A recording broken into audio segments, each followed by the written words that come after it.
오늘 말씀은 우리 로마서 9장 1절로부터 14절까지 말씀입니다. 함께 읽겠습니다.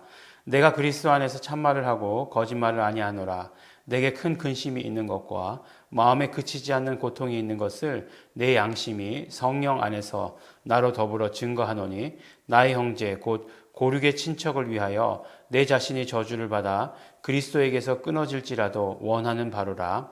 저희는 이스라엘 사람이라 저희에게는 양자됨과 영광과 언약들과 율법을 세우신 것과 예배와 약속들이 있고 조상들도 저희 것이요 육신으로 하면 그리스도가 저희에게서 나셨으니 저는 만물 위에 계셔 세세의 찬양을 받으실 하나님이시니라. 아멘. 또한 하나님의 말씀이 폐하여진 것 같지 않도다. 이스라엘에게서 난 그들이 다 이스라엘이 아니요 또한 아브라함의 씨가 다 그 자녀가 아니라 오직 이삭으로부터 난 자라야 내 씨라 칭하리라 하셨으니 곧 육신의 자녀가 하나님의 자녀가 아니라 오직 약속의 자녀가 씨로 여기심을 받느니라. 약속의 말씀은 이것이라. 명년 이때에 내가 이르리니 사라에게 아들이 있으리라 하시니라. 이뿐 아니라 또한 리브가가 우리 조상 이삭 한 사람으로 말미암아 잉태하였는데 그 자식들이 아직 나지도 아니하고 무슨 선이나 악을 행하지 아니한 때에 택하심을 따라 되는 하나님의 뜻이 행위로 말미암지 않고 오직 부르시는 이에게로 말미암아 서게 하려 하사 리브가에게 이르시되 큰 자가 어린 자를 섬기리라 하셨나니 기록된 바 내가 야곱은 사랑하고 에사는 미워하였다 하심과 같으니라.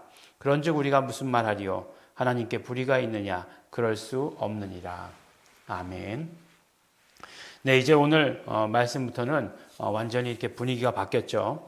분위기가 바뀌어가지고 갑자기 유대인들을 향한 그런 말씀같이 그렇게 느껴집니다. 근데 사실 우리가 잘 알기로 그냥 우리가 단편적으로 알기로는 바울 그러면 이방인을 위한 사도 뭐 그냥 딱 이렇게 규정짓고 하는데 하지만 우리가 계속해서 사도행전의 말씀을 보지 않았습니까? 사도행전의 말씀을 보았을 때 그 사도 바울의 어떤 그 복음을 전하는 그런 어떤 패턴이 있어요. 그런 어떤 방식이 있죠. 제일 먼저 그 갔을 때에 그러니까 그런 어떤 낯선 지역이죠. 처음 가는 지역에 갔을 때에 어디를 찾습니까? 예. 만약에 유대인들이 많이 모여 있는 그런 지역 같으면 어떤 곳이 있죠? 회당이라고 하는 곳이 있죠. 네. 회당이라고 하는 곳이 있습니다. 근데 그렇게 많은 유대인이 없을 때에는 기도처라고 해가지고 이 사람들이 안식일을 지키는 그런 곳이 있어요. 그런 곳을 찾아다녔어요. 처음에. 예. 우리가 뭐 빌립보 지역에 가서도 마게도니아의 첫성이라고 얘기하는 그 빌립보 지방에 가서도 그렇게 기도처가 있나 해서 찾아보았다라고 이렇게 얘기하는 것을 우리가 듣지 않습니까? 그래서 이렇게 뭐 수소문 하다가 보면 뭐 안식일에 어느 곳에서 모여서 우리가 기도한다. 뭐 이런 안식일을 지킨다. 이런 것들이 뭐 다 알 수 있게 되지 않겠습니까? 그래서 그런 곳들에 가서 복음을 전해요. 네. 그러니까 어떤 면으로 보면 유대인들에게 제일 먼저 복음을 전한다라고 이렇게 이야기할 수 있습니다. 그렇겠죠. 아무래도 언어가 통하고 또 뿐만 아니라 뭐 바울이 뭐 여러 가지 언어를 했겠지만 언어뿐만 아니라 이렇게 어떤 말씀이라고 하는 것이 결국은 뭐 구약은 없다 이런 것 아니잖아요. 왜냐하면은 분명히 오늘 말씀 가운데도 나오지만 예수 그리스도는 언약을 따라 오신 분이시기 때문에 그 모든 것들을 설명하기가 굉장히 쉬웠죠. 그렇지만 성령님의 역사하심으로 말미암아 그곳에 있는 사람들 중에 혹시 이방인이라 할지라도 예수님을 영접하는 경우가 많았죠. 그래서 이제 유대인들에게 복음이 전해지는 거고 그 다음에 그와 더불어 이방인들에게도 바로 복음이 전해지는 것을 우리가 사도행전 말씀을 통해서 보았습니다. 다행히 사도행전 말씀이 우리 앞에 있기 때문에 로마서의 말씀을 우리가 또 이해하는 데 도움이 되죠. 그러면 그러니까 물론 이방인은 사도지만 그렇다고 해가지고 유대인들에 대해서 관심이 없었느냐? 그렇지 않죠. 그렇지 않습니다. 나의 형제 곧 고륙의 친척을 위하여 내 자신이 저주를 받아 그리스도에게 끊어질지라도 원하는 바다라고 이렇게 이야기하고 있습니다. 근데 사실 이 말씀은 그런 어떤 자신의 동족에 대한 복음에 전해지는 열망, 이렇게 이해해야 하는 것이 첫 번째고요. 두 번째로는 어떻게 이해해야 되냐면 이게 어떤 종말론적인 그 신앙과도 연관이 있다라고 하는 것을 우리가 반드시 기억해야 합니다. 물론 지금 내가 지금 우리나라가 다 복음화되기만 한다면 나 한 사람 끊쳐져 나간다고 할지라도 나는 바라는 바입니다. 이렇게 얘기하면 그렇죠. 굉장히 어떤 그런 뜨거움과 열정이 느껴지는 거죠. 그래야 되죠. 그런데 그 말은 그 바로 또 종말론적인 그런 선포와도 관계가 있는 거죠.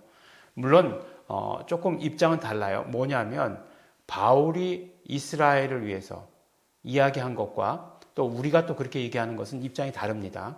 무슨 말씀이냐 하면 바로 이 땅끝이라고 하는 것. 어디죠? 바로 우리가 이야기하는 대로 예루살렘까지 복음이 전해져야 되는 것을 말씀하고 있기 때문에 이것을 종말론적인 선포다, 신앙이다 라고 이렇게 이야기를 하는 것입니다. 그래서 유대민족이, 그러니까 이스라엘이 온전히 다 구원을 얻는 그날이 되면 예수님께서 오신다고 약속하셨기 때문에 이것은 그런 의미에서 종말론적인 신앙이다 라고 이렇게 말씀해 주시는 것이에요. 그러면서 이제 로마에 있는 유대인들에게 말하는 거죠. 뭐라고 얘기하냐면 우리가 유대인인 것이 이스라엘 사람인 것이 큰 자랑이다. 하나님께서 당연히 택하셨으니까 택함 받은 그런 백성이라는 것이 얼마나 좋은 일이냐. 그래서 보니까 저희에게는 양제됨이 있고 영광과 언약과 율법을 세우신 것과 예배와 약속들이 있다라고 하는 것을 말씀해 주시잖아요. 구약의 그 모든 사건들이 다 지금 말씀하시는 거잖아요. 언약과 그 다음에 율법을 세우신 것, 그 다음에 또 예배에 대해서 명하신 것, 여러 가지 약속들, 뭐 이런 것들이 다 구약의 내용 아닙니까? 그것을 온전히 받아가진 사람들은 누구냐 하면 바로 이스라엘 사람들이에요. 그러니까 이런 것들이 축복이죠. 조상들도 저희 것이죠. 그리고 육신으로 하면 그리스도가 저희에게서 나셨으니 육신으로도 하면 뭐 그 다윗의 씨라고 얘기했으니까 그 뭐 조상이 다윗의 자손 아니에요. 예수 그리스도가 그렇게 이야기하는 것 아니겠습니까? 물론 뭐 생물학적으로 볼 때 그렇지는 않지만 동정녀에게서 나셨지만 그러니까 이 모든 것들로 볼 때 우월하다는 거죠. 좋다는 거죠. 하나님께서 택하셨으니까. 그런데 중요한 거는 지금부터예요. 지금부터인데 무슨 말씀이냐면 이스라엘에서 난 사람이라고 해서 다 이스라엘 사람이 아니다. 이 말씀은 무슨 얘기냐면 이스라엘에서 난 사람이라고 해서 다 약속의 자녀는 아니다. 라고 이렇게 얘기하는 것이에요. 왜냐하면 우리가 아브라함이 믿음의 조상이라고 얘기하고 있고 아브라함의 씨라고 해서 다 그 자녀냐? 그렇지 않다라고 얘기하는 거죠. 아브라함의 제일 약속의 자녀는 누구냐면 이삭이에요. 이삭이지만 이삭 전에 아들이 없었느냐? 있었어요. 이스마엘이라고 하는 아들이 있었습니다. 그렇지만 그 모든 약속은 어떻게 해요? 하나님께서 말씀하신 대로 하나님께서 약속하신 대로 이루어지잖아요. 그래서 이삭에게 오게 되는 것이고 또 그렇다라고 한다면 이스마엘은 보면 사라에게서 난 사람이 아니기 때문에 그렇다라고 얘기하지만 그 다음에 이삭이 리브가와 결혼했는데 리브가와 결혼했을 때 난 쌍둥이는 그럼 어떻게 얘기할 수 있겠는가 하는 거예요. 예. 쌍둥이는 사실 에서와 야곱은 쌍둥이잖아요. 에서와 야곱이 쌍둥이인데 그 쌍둥이 중에서 뭐 어떤 핏줄로 우리가 무엇을 구분할 수 있느냐 그런 건 아니라고 하는 거잖아요. 분명히 하나님의 약속이 있었잖아요. 하나님의 말씀이 있었잖아요. 언약이 있었잖아요. 큰 자가 작은 자를 섬기리라 라고 하시는 그 말씀. 그리고 그 말씀을 누가 가지고 있었죠? 리브가가 받아 가지고 있어서 바로 하나님의 언약의 흐름이 그렇게 야곱으로 내려오는 것 아니겠어요? 그래서 그 야곱에게서 이제 12아들이라고 하는 이제 폭발적으로 그때는 이제 그것이 이루어지게 되는 거죠. 그런 것과 마찬가지로 하나님의 언약이라고 하는 것, 하나님의 약속이라고 하는 것이 바로 하나님의 그러니까 그 핏줄을 따라 흘러내려오는 것이 아니라 하나님의 언약을 따라 흘러내려온다라고 하는 것을 말씀해 주시는 거죠. 그래서 누가 언약을 따라서 사는 자인가? 누가 진짜 하나님의 약속을 가지고 있는 자인가? 하나님의 언약에 따라서 사는 자가 되는 거죠. 근데 그 하나님의 언약은 무엇이었냐? 구체적으로 얘기할 때 명년 이때에 내가 이르리니 사라에게 아들이 있으리라. 두 가지였죠. 명년 이때에 내년 이때에 내년 그러니까 봄에 되면 내가 올 것이다. 예. 그러니까 그 말씀은 무슨 말씀이냐면 내가 너희와 함께 할 것이다 라고 하시는 그 말씀이에요. 그러니까 약속은 두 가지예요. 함께 할 것이다. 그리고 그때에 사라에게 아들이 있을 것이다 라고 하시는 그 말씀이에요. 그러니까 어떤 면으로 한 가지예요. 아들이 있을 것이다 라고 하는 한 가지가 아니라 하나님께서 함께 하실 것이다 라고 하시는 한 가지예요. 함께 하시는 증거로 뭐라고요? 사라에게 아들이 있을 것이다 라고 이렇게 말씀을 해 주시는 것입니다. 그것이 하나님의 언약이에요. 그렇게 해서 하나님의 언약을 따라 난 사람이 누구냐? 누가 낳죠? 바로 예수 그리스도죠. 그래서 그 씨를 씨들이라고 하지 않고 단수 하나의 씨라고 이야기한 것은 바로 예수 그리스도를 말씀하는 것이다 라고 갈라디아서에서 분명히 이야기해주고 계시잖아요. 그러니까 예수님이 뭐를 따라 나타나셨다고요? 언약을 따라 나타나신 분이 예수 그리스도시다 라고 이렇게 말씀을 해주시는 거예요. 그러니까 니네들이 누구를 믿어야 되겠느냐? 예수님을 믿고 예수님을 영접해야 된다. 당연하다. 이 말씀인 거죠. 그러면 이제 율법은 무엇이에요? 이제 율법은 이제 지키는 법이잖아요. 사실은 언약은 하나님께서 이스라엘 백성들에게 그 법으로 계약으로 언약으로 주셨지만 이것은 편무적 언약이라고 얘기해서 하나님께서 일방적으로 하신 약속이에요. 율법이라고 하는 것은 쌍무적 언약이라고 얘기해요. 쌍무적 계약 이렇게도 얘기합니다. 뭐냐 하면 너희들이 이렇게 하면 하나님께서 복 주시겠다. 너희들이 이렇게 하지 않으면 하나님께서 벌 주시겠다. 라고 하시는 그런 너희들의 반응에 따라서 어떻게 하느냐에 따라서 하나님께서 이렇게 하실 수도 있고 복 주실 수도 있고 벌 주실 수 있다라고 하는 것이 율법이에요.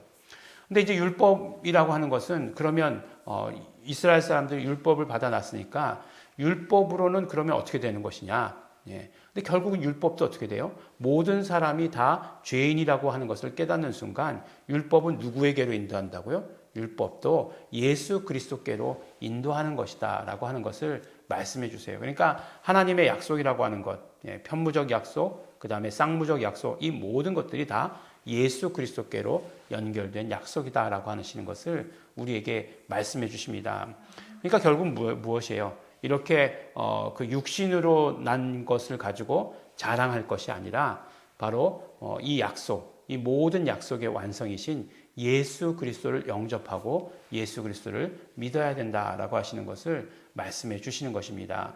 그러면 어떻게 된다고요? 진짜 하나님의 자녀가 되는 것이다 라고 이렇게 얘기하는 거예요. 그러니까 혈통으로 하나님의 자녀가 되는 것 아니라 바로 이런 어떤 약속을 따라서 언약을 따라서 하나님의 자녀가 된다 이렇게 말씀을 해 주십니다. 하나님의 언약에 대해서 우리가 다 이제 금방 이해를 하시겠죠. 네, 하나님의 언약이 있었는데 그 모든 언약의 완성은 바로 예수 그리스도시고 예수 그리스도를 영접한 자가 결국은 하나님의 자녀 된다라고 하시는 것을 말씀해 주세요. 어제 말씀인가요? 우리 8장에 말씀 나오죠. 자녀이면 또한 후사가 아니냐. 후사라고 하는 것은 상속자란 말이죠. 상속자인데 어떤 상속자냐? 함께하는 상속자다. 누구와 함께하는 상속자냐? 예수 그리스도와 함께하는 상속자가 된다.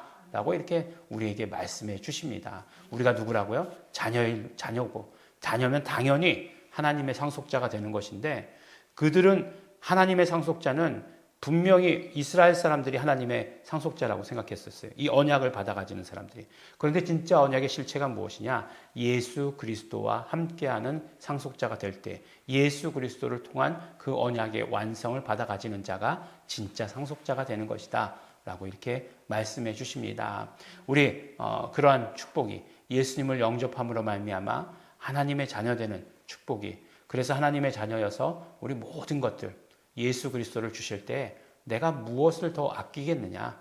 예수 그리스도와 함께 그 모든 것들 은사로 주시지 않겠느냐? 말씀하신 것처럼 오늘도 그렇게 풍성한 모든 것들이 풍성한 우리 성도 여러분 되시기를 예수 이름으로 축원합니다. 기도하겠습니다. 하나님 아버지 감사합니다. 우리 아버지 하나님, 우리 정말 그 하나님의 약속을 따라서 하나님의 언약을 따라서 우리가 하나님의 자녀 되게 하여 주신 것 너무나 감사하고 고맙습니다. 언약의 완성 예수 그리스도를 영접하고 그 예수 이름을 우리가 믿음으로 말미암아 우리가 하나님의 자녀 되게 하여 주시고 그 특권들을 누릴 수 있도록 축복하여 주신 것 감사하고 고맙습니다. 우리가 아버지 정말 아버지 하나님 이 모든 풍성함 가운데 거하게 하여 주시옵시고 이 풍성함을 누릴 수 있도록 아버지 하나님 축복하여 주시옵소서. 감사드립니다. 예수님 이름으로 기도드렸습니다. 아멘.